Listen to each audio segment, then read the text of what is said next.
What would you do if you planned, studied, and trained for your entire childhood to become a mage, just to find out on the day you've been looking forward to, you were going to be a commonplace worker?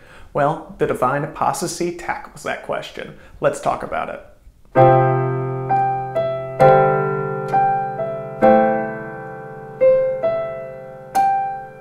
Hey there everybody, welcome back to Fantasy Inc. My name is Wyeth, and today we are doing a series review on Divine Apostasy by AFK.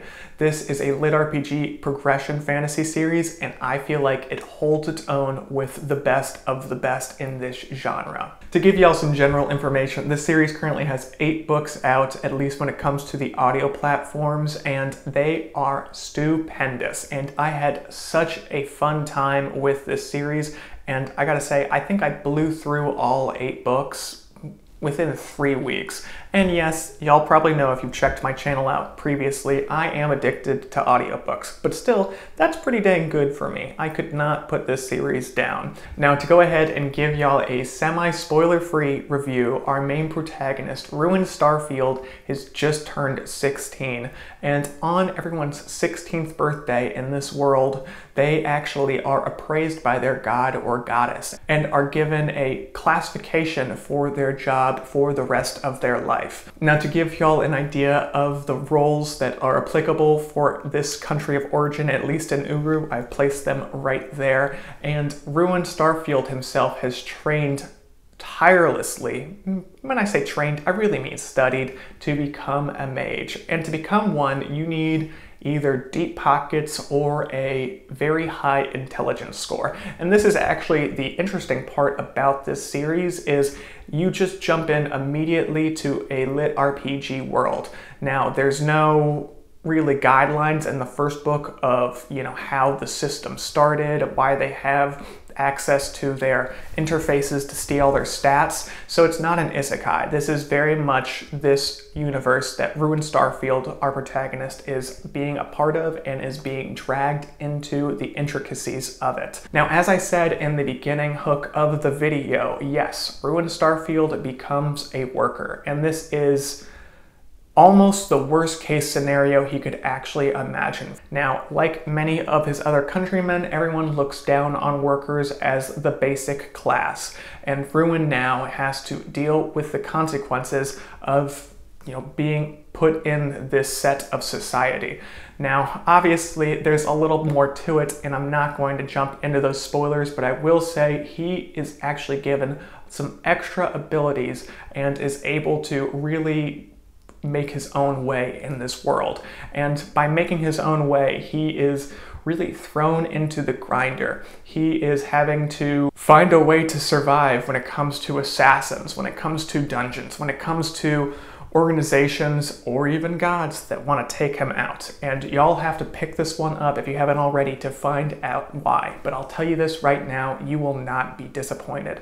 Now we'll go ahead and jump over to the pro section of the videos, where I tell you why you should pick this one up or if this one might not be for you. But I'm not too worried about that latter portion of my sentence. Now, my first pro for this video is going to be the fantastic pacing of this series. And I'll tell you this right now, it is fast. I believe the first book in real time is the equivalent to about 1 week. And I'll say this, he is able to accomplish quite a lot in that 1 week. And you can imagine that for the rest of the series, other than book 7 or 8. That it's going to be that quick for all of them. Now, to have good pacing when the timeline is so quick like it is in this series, you need to have the equivalent action of keeping the readers engaged, as well as a good reason for why the main character is progressing so quickly.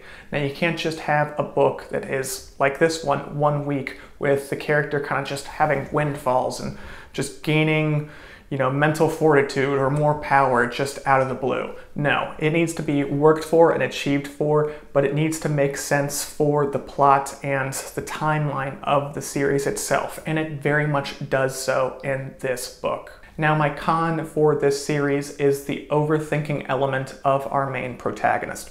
Ruin Starfield, because he has such a high intelligence score, or it's just his personality, is able to basically go off on his own train of thoughts, and those thoughts are very, very detailed, and it's definitely a con in book 1 and 2. But the interesting thing that AFK, the author, did for our main protagonist is it was pointed out to him not only by his own self-actualization, but always his friends calling him out and actually mentioning like, hey, you're spacing out. Now, to give credit to the author AFK, a lot of protagonists that are considered overthinkers will be mid-conversation with another character and then go very, very deep into these tangents in their head and be maybe taking up pages of the story or many minutes in an audio format. And then they come right back into the conversation like nothing ever happened. There was no pause. And I think that's very unrealistic. At least in this series, he does do a lot of these pauses, and the other characters call him out for losing his train of thought, and it is acknowledged, which is a big bonus for me. When it comes to the second pro and the last one for this video, the world building and imagination as well as execution is absolutely fantastic.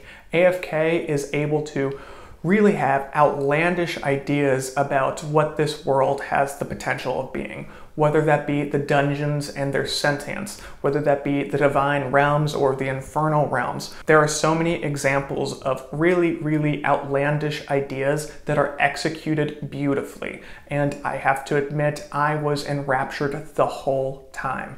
Now, if you've not picked this series up, I implore you to pick up Book 1, Shade's First Rule. There is an affiliate link in the description below, but you don't have to click on that if you don't want to. It's just a way to support the channel. Other than that, I do appreciate everyone's time. Now we're gonna go ahead and jump over to the deep dive, talking about the spoilers up to Book 8. So feel free to come back to this video if you've loved the series and are up to date. With that said, have a great rest of y'all's week and be sure to keep reading.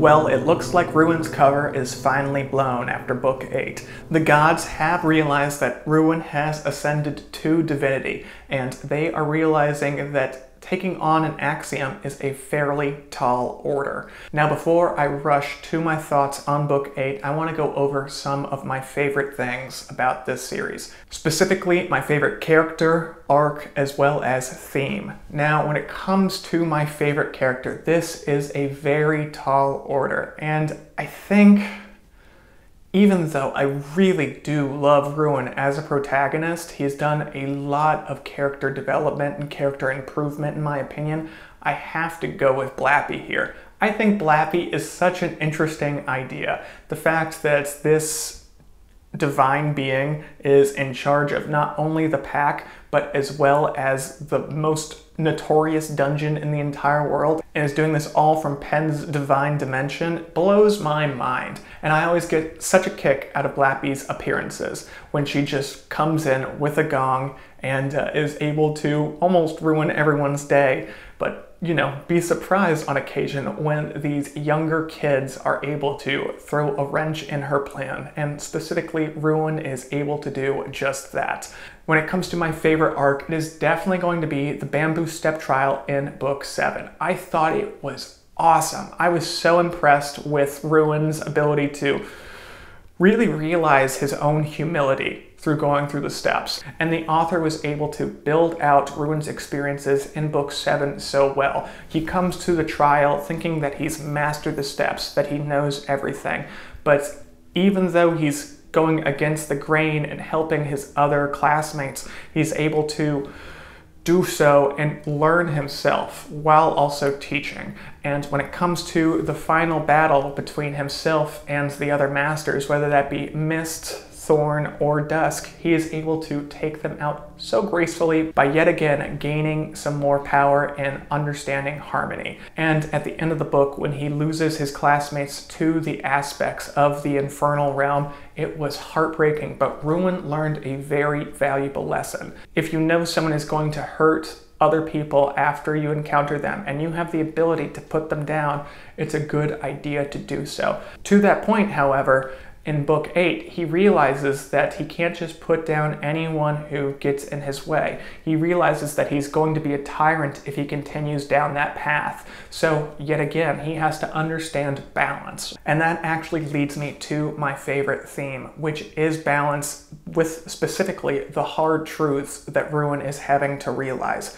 Yes, he is given so much power, so much more power than anyone else has ever really had at their age, maybe let alone Penn himself. And he is realizing that it's very easy to be a tyrant. It's very easy to take out people who disagree with you.